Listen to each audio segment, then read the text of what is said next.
Okay, today I'm going to make an attempt at trying to explain how you might start to draw very complicated things. Look, they're moved, the wind's blowing, and you have a mass of leaves, and it seems as if it would just, it's too chaotic and too random, and where on earth would you begin? Now, my approach to this is, first of all, the first thing you have to look for when you're looking at these things like this, or trees or grass or anything really, is that you have to kind of decode it. And one of the first steps of decoding something is to look for repetition, for pattern, and for rhythm, rather in the same way that someone might try and decode a Morse code or something like that. So there is a rhyme and there is a reason here, and there is pattern and there is repetition.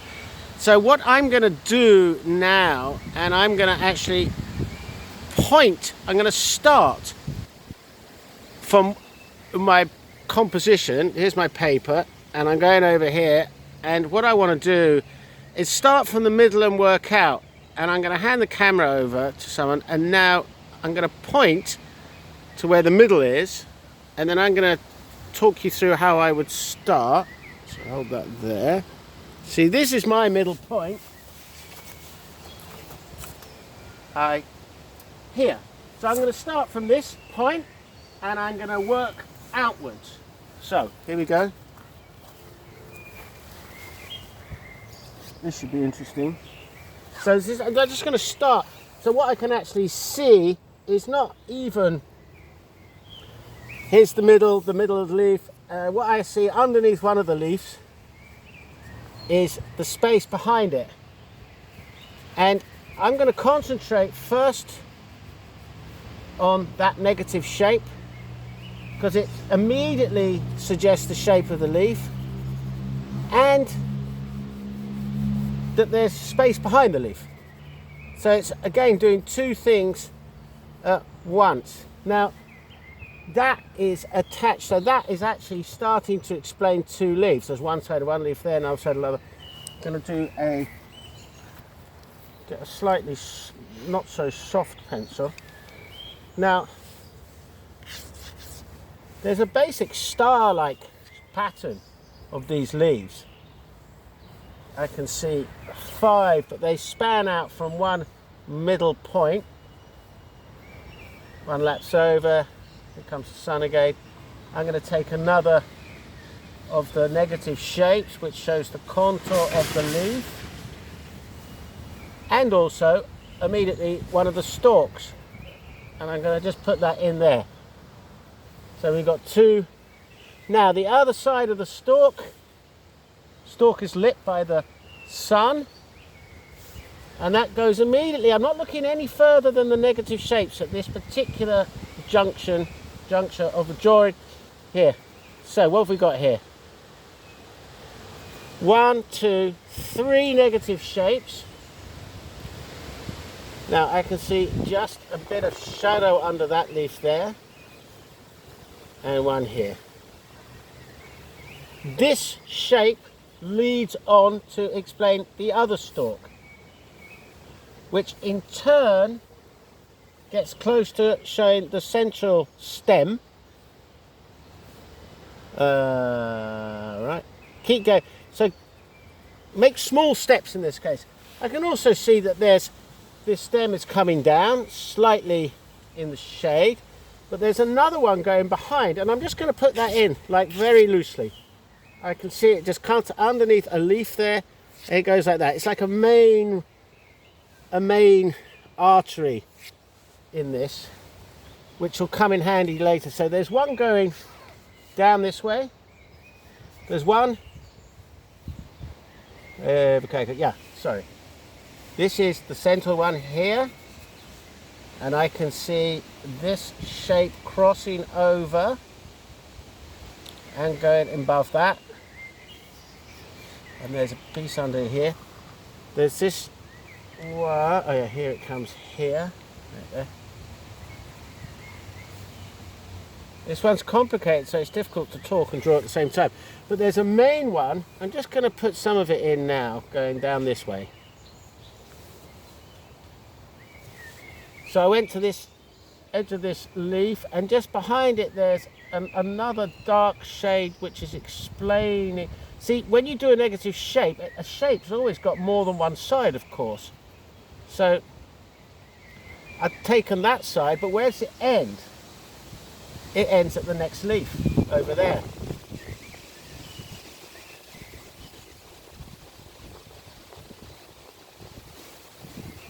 Now I want to take the eye back a bit more. So I've got the center of the leaf here. I'm going back out. I just want to find the point of the other one. It's up there. Taking the middle line from there to there. There it goes. Now, I'm not rushing this, but I just want to go back a bit further with the same principle of taking those negative shapes back, just smaller. You don't have to work this quickly, just work slowly. From my viewpoint, I'm trying to get, because in the very background it's really dark. And if I put that in, that's going to act as a kind of anchor, I believe. I hope. Probably more hope than belief, but here we go. And there's the end one. See, first of all, I'm looking for the clearer, relatively more simple clues. So behind this that's a leaf in front. This one goes down here. And that's the one behind. And behind that, look, I can see through the fence into the darkness. And even more so, this is the moment of just slowing down a bit. Look, I can put that in as well. There's the part of the barbed wire. It's not barbed wire, but wire fence.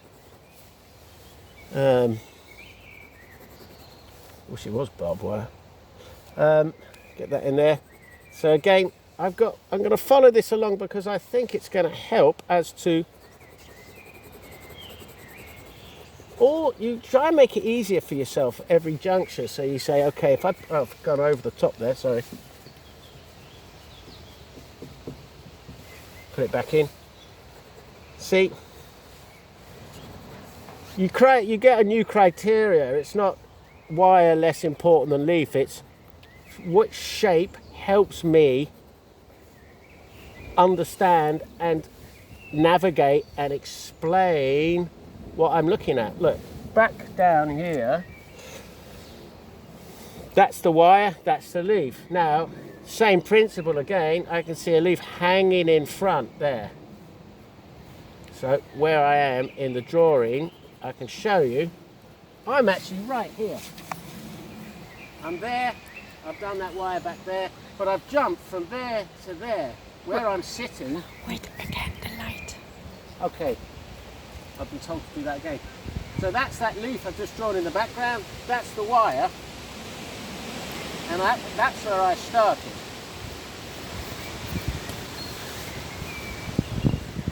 See, that leaf at the back is very important to me because it's a bit bigger than that. Yeah, it goes down there. It's a reference point. It's a reference point to go back to that you can say, so you know where you are. It's a strategic move, in a way, in trying to understand what you're looking at. Here we go.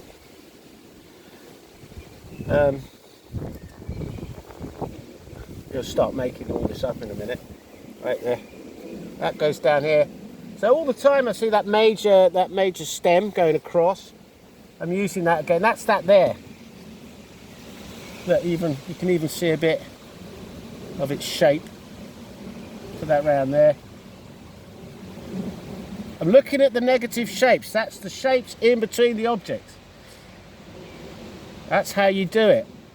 It's just giving yourself more information. It's not more difficult to do it that way. It actually makes it easier.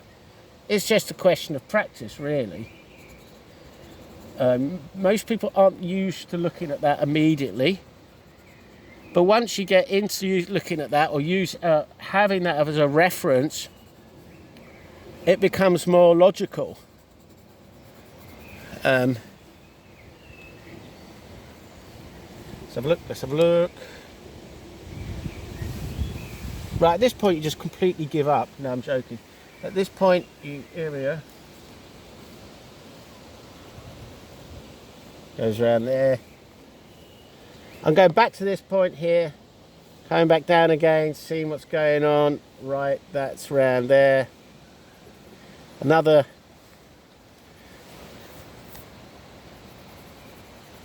Sometimes you've got to forget what it is, or not think about being in, you know, is it good or is it not good? Just keep following the shapes. Read the shapes, and more often than not, something will occur that you've not expected. Like, it looks like something. Yeah. Put this one up here.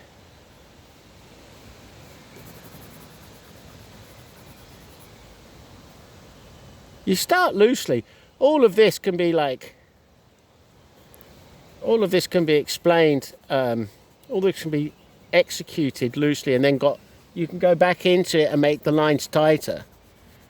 But it's just about blocking in the main abstract shape. See, I'm going to put that whole square in there. I think it's to basically give me something to a reference point again. So that's darker here.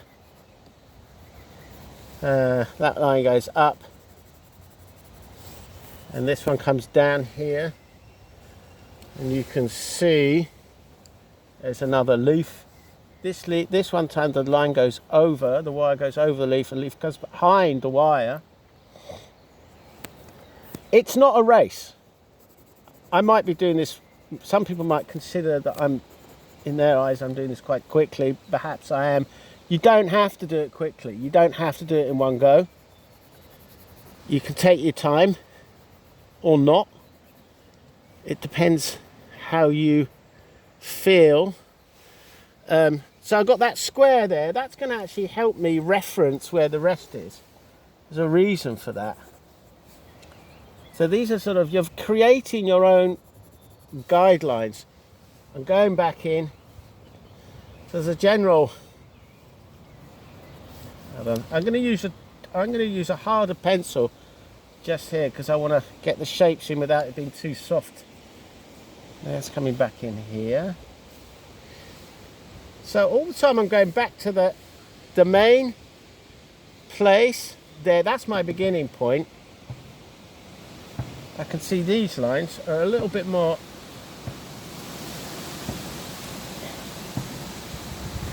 obvious. There you go. It's getting it in there a bit more. So you've got that basic shape with a sort of wave on the side. It's a series of triangles, really. Now, the other leaf comes down as far as here. It goes round.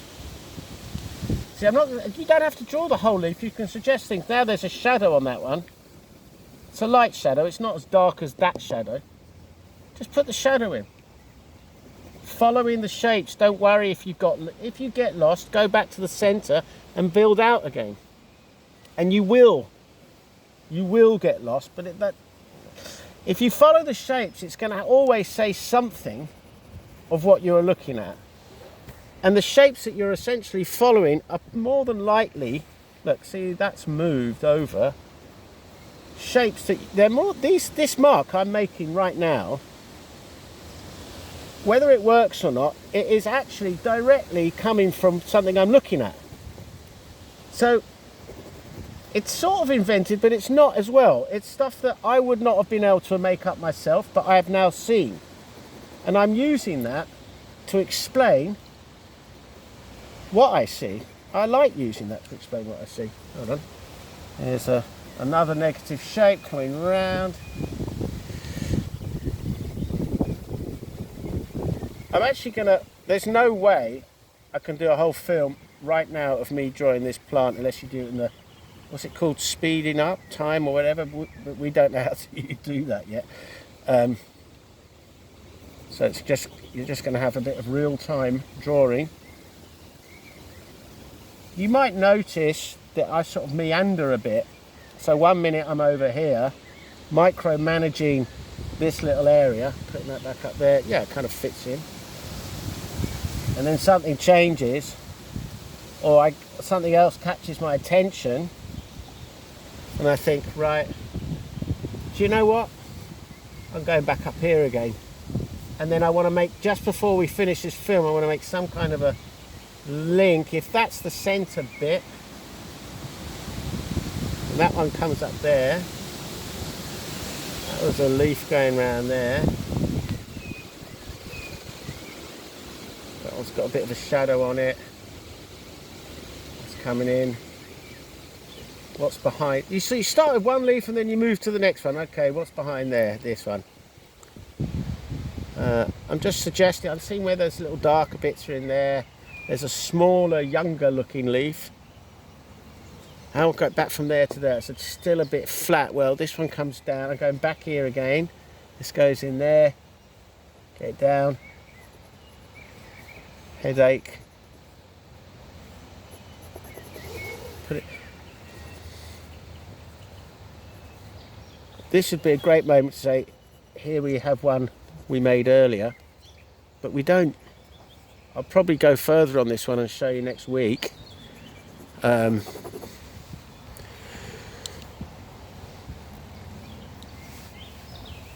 it's about, there's two basic movements. One's going down here, the other one's going across. I'm going to put that post in, maybe that will help. Yeah, just put this back, this line goes back in. I see another shape of leaf here, diagonal across. You just got to kind of navigate your way across it through looking at the shapes. Okay, I'm going to put that post in here. There's there's the vertical post. That starts here. Yeah, that post has got a...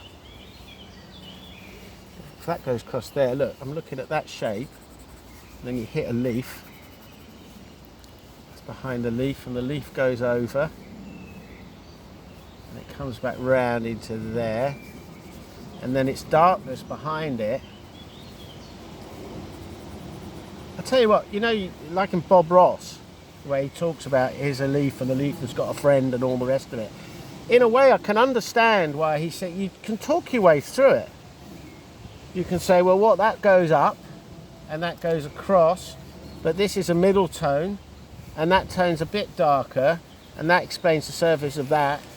And if I go underneath here, I notice there's another leaf coming down there and another negative shape going in there, and this comes back around to there, and then there's a series of darker shapes going in between, and this goes round and across, and this goes all the way up. Here we go. I've got all my pencils are blunt now. I've got to sharpen my pencils.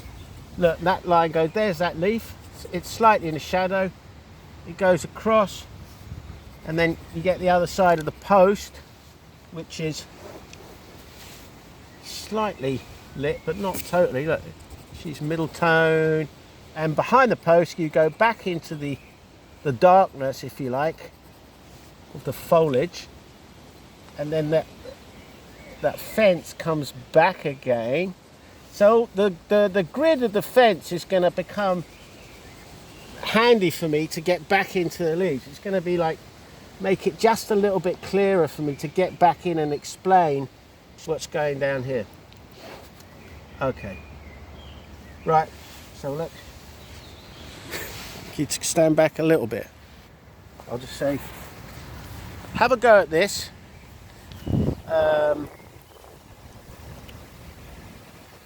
This is for my VUCA students. I would say you don't give yourself 2 hours.